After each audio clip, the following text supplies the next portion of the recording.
Hi guys, this is Amir from Centurion Modern Subject Control. Today we're going to go over a couple of options for a takedown and reversing a subject to handcuffing position. So we all learn the very basic armbar in the academy. Sometimes it works, sometimes it doesn't, depending on execution, timing, and the subject. A lot of times once we start pushing down to get our armbar to take down, the person will start resisting and pushing back into us. So we're going to do a very simple outside wrist lock as they resist. So as Jeremy comes up, I'm going to let him come up. I'm going to ride this and feed this arm in. I'm going to figure four my own arm. Now the takedown is simply done with my feet. I'm not relying on my upper body strength. My outside leg is going to conduct a circular movement as I guide Jeremy down to the mat. Now this is an area that we run into a lot. We don't want to start beating on the subject. We're giving him loud verbal commands to roll over, get into handcuffing position, non-compliant. So I need to get him over onto his stomach with the least amount of force possible for optics, for his safety and my safety.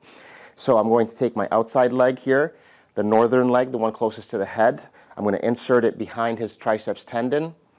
My outside leg conducts the rowing the boat technique to get him rolled over. So my outside leg is going to circle around as I use this rowing motion to get him turned over.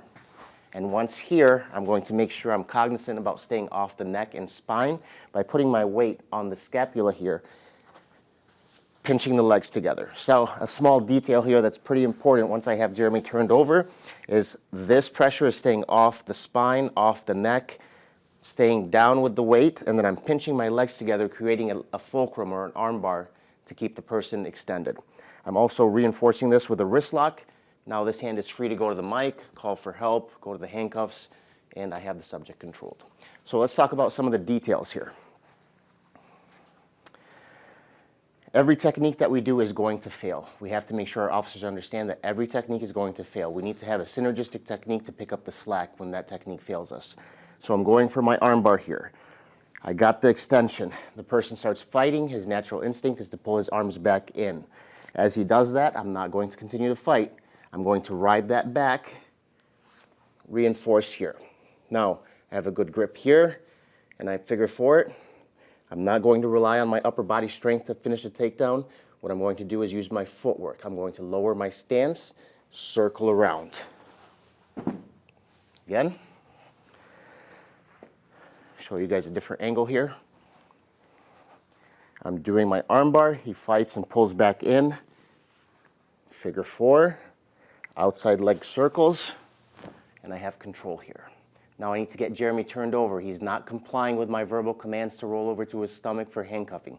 We don't handcuff people in this position. I need to get him proned out. So I put my shin bone behind the triceps tendon. I have a slight bend in my knee. I have to make sure the thumb is inverted to expose the body of Golgi in the triceps tendon. Shin pressure, circular movement with the outside leg, and a rowing motion, just like rowing a boat. So from here, I'm rowing and I'm circling. Row, circle. I need to get onto this shoulder as fast as I can to prevent him from rolling out.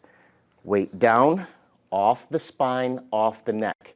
My knees have an orientation to the south towards his hips. If I'm at a 90, I run a higher risk of landing on the spine or on the neck.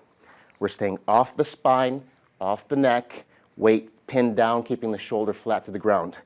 My legs are pinching together, creating a fulcrum here, or an arm bar.